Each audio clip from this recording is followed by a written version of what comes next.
Este video llega gracias a... Solo en septiembre, lleva tu préstamo a rebajatucuentas.com y tendrás mejores cuotas de las que estás pagando ahora. Llegó el momento del verdadero cambio. Gracias a Samsung. Pasamos a otro tema, son ya las 8:42, hablamos ahora de corrupción y de la cantidad enorme de dinero que acumulamos perdiendo por este motivo. Más de 25.000 millones de soles, ineficiencia en las autoridades para manejar el dinero del Estado. Esto de acuerdo al índice de corrupción, el INCO, emitido por la sugerencia del Observatorio Anticorrupción de la Contraloría General de la República. Nos acompaña esta mañana para hablar sobre este tema Iván Martínez. Él es vicepresidente internacional y cofundador de la World Compliance Association, para hablar de qué podemos hacer y qué necesitamos para poder combatir eficazmente la corrupción. Bienvenido, Iván. Muchas gracias por estar con nosotros. Buenos días y muchas gracias por invitarme a vuestro espacio. No, por favor, gracias a ti. Dentro de los puntos que tenemos aquí anotados están la protección para denunciantes, el uso de nuevas tecnologías y mayor y mejor legislación. ¿Por dónde empezamos? Bueno, hay muchas maneras, yo creo que la agenda pendiente o los espacios en Perú para combatir con la corrupción. Para mí uno de los más importantes, o bajo la visión de la World Compliance, podría ser desarrollar una legislación efectiva, como se ha hecho en otros países como Estados Unidos, como Europa, en materia de protección al denunciante para implementar medidas reales en esa línea. Hay que pensar... Es un ejercicio muy sencillo que yo planteo en muchas charlas, en muchos talleres acá en el Perú. Yo creo que prácticamente tenemos en Perú, todos los habitantes o todos los ciudadanos y ciudadanas de Perú han sido testigos en el último año o 2 años prácticamente de primera mano de situaciones de corrupción en su entorno laboral, en su entorno personal. Fíjate lo eficaz que sería desarrollar una legislación efectiva. Tenemos 34 o 35 millones de denunciantes, ¿verdad?, efectivos. Perdón, ¿en qué periodo de tiempo? 34 o 35 millones de denunciantes. Fíjate, es una encuesta muy sencilla, empírica. Podríamos salir por la calle, ¿verdad?, y preguntar a cualquier persona, oiga, ¿usted conoce de primera mano en su trabajo, en su relación familiar, en su relación personal, ha vivido una situación de corrupción?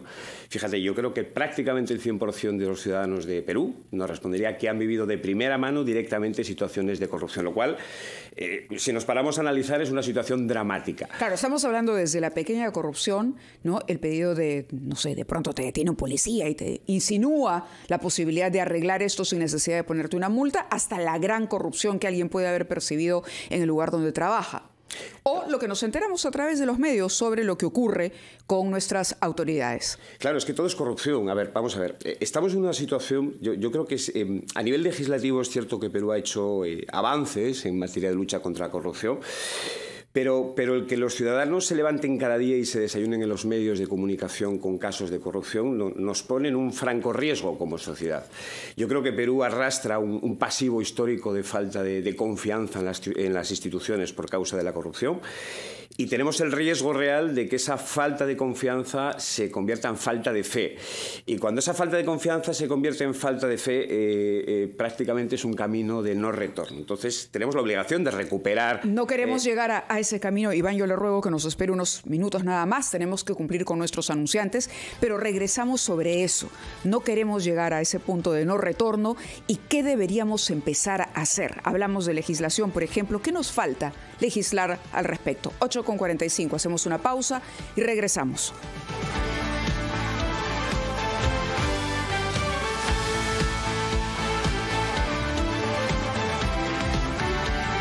Avanza la hora, tomen sus precauciones. Son ya las 8:51. Conversamos con Iván Martínez, vicepresidente internacional y cofundador de la World Compliance Association, sobre corrupción.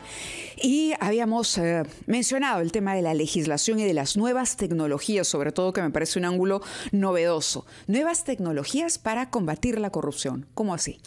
Bueno, yo creo que hace años ya que en varios países del mundo se llevan aplicando mecánicas de Big Data precisamente para identificar los casos de corrupción. Por ejemplo, en Europa hace poco se publicó un estudio. Fíjate qué fácil identificar situaciones de alerta donde, imagínate que desplegamos por Perú, puesto que sería muy fácil, un sistema que nos permita identificar en las licitaciones a nivel de gobierno, por ejemplo, regional o incluso municipal, que es donde yo personalmente creo que los niveles de corrupción se disparan a tasas prácticamente infinitas en Perú, podamos identificar, por ejemplo, licitaciones públicas donde solo se presenta un postor. por ejemplo, ¿verdad? Fíjate, curiosamente, ese estudio se hizo en Europa recientemente. Y los países donde peor salían parados, es decir, licitaciones donde solo se presentaba un postor, coincide con los niveles de corrupción de las encuestas que publica anualmente Transparencia Internacional. Salíamos en peor colocados países como España, Italia, Grecia, es decir, países con una larga tradición en materia de corrupción. Fíjate, se pueden, hoy por hoy, con el nivel de información, con el avance tecnológico, con el avance en materia de inteligencia artificial, se pueden realmente desplegar datos que permiten que la lucha contra la corrupción sea mucho más específica, concreta e incluso con un nivel de certeza focalizada. Impresionante, realmente impresionante. Pero hablábamos también de legislación y en el Perú tendemos a dudar de la legislación porque decimos, bueno, la gente cree que legislando se soluciona todo. Que por una ley tú dices que la educación sea un derecho y que inmediatamente la educación va a mejorar solo por dar la norma. Pero dentro de los puntos se ha mencionado también mayor legislación. ¿De qué manera? Fíjate, a nivel de legislación yo creo que antes mencionábamos algo que tiene que ver mucho con la legislación. Por un lado, el desarrollo de una legislación efectiva que permita realmente establecer sistemas y canales de denuncia, incluso se premie y se proteja a los denunciantes de los casos de corrupción. Fíjate que hoy en Perú denunciar un caso de corrupción en una función pública, en una empresa realmente, prácticamente le estamos pidiendo a una persona que se convierta en un superhéroe, en una superheroína. Estamos teniendo situaciones donde se están implementando las famosas figuras del oficial de cumplimiento, el oficial de ética, tanto en instituciones públicas como en instituciones privadas. No existe un estatuto de esa profesión que lo proteja, que le permita realmente tener una colaboración efectiva con las autoridades. Necesitamos desarrollar agencias independientes reales para luchar contra la corrupción, pero yo hablo de independencia, no de autonomía, que desde el punto de vista legal significan cosas diferentes, totalmente diferentes, realmente para hacer una lucha efectiva contra la corrupción. No sirve legislar es un primer paso, pero yo creo que falta la voluntad real de articular agencias y entidades independientes que realmente implementen de forma eficaz esas medidas.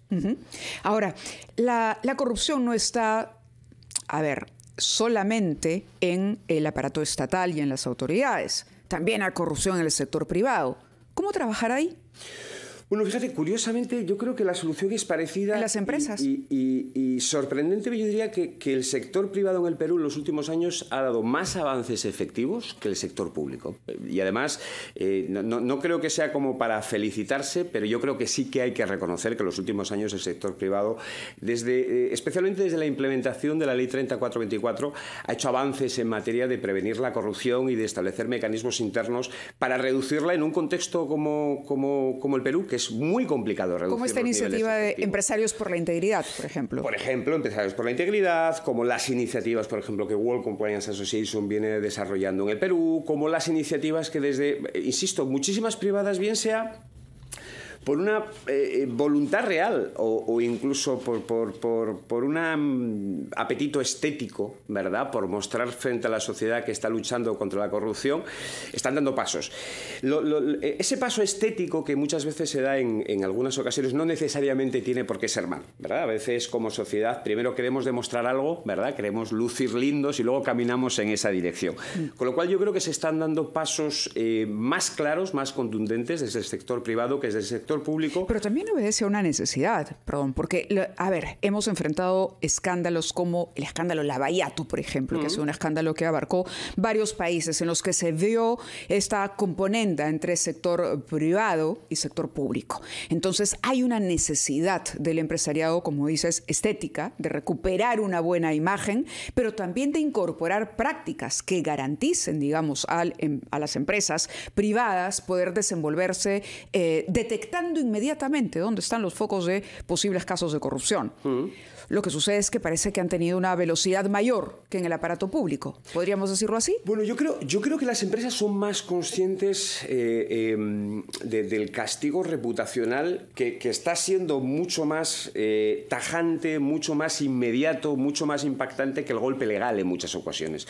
Tenemos casos acá en el Perú donde a los pocos minutos, a las pocas horas de que salta un escándalo de corrupción en una empresa, cómo automáticamente la empresa empieza a caer en picado su valoración bursátil. Fíjate que las empresas son mucho más conscientes, curiosamente, del impacto social, del impacto reputacional y cómo eso golpea en su cuenta de resultados de lo que muchas veces es la clase política, ¿verdad? Donde muchas veces se adoptan más estrategias forenses, ¿verdad? Cuando el daño ya está muy causado, cuando realmente la valoración de la clase política está muy desgastada, es cuando tiende a hacer anuncios, mientras que la clase política, que muchas veces tiene la necesidad de responder a la inmediatez de sus resultados, ¿verdad?, es mucho más consciente y está siendo mucho más capaz de implementar medidas, insisto, en algunos casos reales y en algunos casos estéticos, lo cual necesariamente no tiene por qué ser malo, porque son pasos en la buena dirección que la clase pública o el sector público en general. Que además siente, me refiero por supuesto a la clase pública, por ejemplo, que el solo hecho de manejar el poder puede ofrecerle algún tipo de parante o de auxilio para evitar esas consecuencias, es decir, una sensación de impunidad que, por otro lado, en el sector privado no se percibe. Interesante. Ahora, hay un evento en el que se va a participar, que reúne a expertos nacionales e internacionales que van a debatir sobre compliance y lucha anticorrupción en nuestro país. Esto durante la 7ª edición del Congreso Internacional que se llevará a cabo aquí en Lima los días 19, 20 y 21 de septiembre. ¿Correcto? Correcto, es su 7ª edición. ¿Cuál es el parte del programa? Bueno, fíjate, es la 7ª edición yo creo, del Congreso ya decano en el Perú en materia no de corrupción, sino de lucha y de herramientas en materia de prevención con la corrupción. Sin duda, uno de los temas principales del Congreso va a ser cuáles están siendo las tendencias, cuáles están siendo las mejores prácticas a nivel internacional que están funcionando para terminar con la corrupción. Yo creo que no puede haber un tema. ¿Y habría más alguna importante. que nos puedas adelantar? Fíjate, vamos a hablar mucho de la normativa internacional que está aplicando. Fíjate, vamos a hablar mucho vamos a hablar de inteligencia artificial. Vamos a hablar de cómo las empresas, hablábamos antes de denuncias, de cómo una empresa que realmente quiera establecer mecanismos internos de investigación y de denuncia puede desarrollarlo de forma efectiva. Vamos a ver cómo una empresa puede enfrentar sus principales riesgos de corrupción. Vamos a hablar también de otros temas conexos y que son muy importantes en materia de competencia y prácticas colusorias. Vamos a hablar de ciberseguridad, ¿verdad? Otro de los principales retos y quizá mayores amenazas que afronta Sin duda. no solo las empresas, sino todo el país, siendo los datos nos muestran que Perú es uno de los países de Latinoamérica que más ciberataques y robos de datos sufre en la región. Vamos a hablar de sostenibilidad, la agenda de la sostenibilidad, que es un asunto de primer nivel en Europa, tiene mucho que ver con la nueva directiva en materia de información no financiera que se ha aprobado en Europa y que va a marcar tendencia a nivel mundial sobre la obligación que van a tener las entidades de informar sus prácticas en materia de sostenibilidad, derechos humanos, actividades ambientales, desde luego conducta ética y lucha contra la corrupción. Bueno, el menú realmente es muy variado, muy sustancioso y además me parece que muy actual. Esto de la ciberseguridad es bien interesante. Por lo que decías, el país es altamente vulnerable al impacto de los delitos utilizando tecnologías, nuevas tecnologías. Y los indicadores en el Perú realmente son desmoralizadores. Así que enhorabuena por el evento que van a realizar. La mejor de las suertes en esto. ¿Alguna palabra final para nuestro público? Pues nada más, desde luego, yo creo que animar a todos los ciudadanos y ciudadanas de Perú a que asistan al Congreso, por un lado, y por otro lado, a una llama para el optimismo, ¿verdad?, frente a la situación de desesperanza que se pueden vivir por los incesantes casos de corrupción. Yo creo que hay algunas cosas en Perú en materia de lucha contra la corrupción que se están haciendo bien y que yo creo que, aunque lentito, vamos en la dirección adecuada para terminar con uno de los principales problemas que sin duda tiene este país, al igual que otros, pero en concreto este país. Como se dice, piano, piano. Poquito a poquito, pero en la buena dirección. Pero en la buena dirección. Ahora, tampoco tan despacio, ¿no? Bueno. Los tiempos reclaman un poquito de celeridad también. Perfecto. Muchísimas gracias por estar con nosotros. Vamos a irnos a una pausa a esta hora. Son las 9:01 y a los titulares de la hora y continuamos en ampliación de noticias en RPP, la voz de todo el Perú.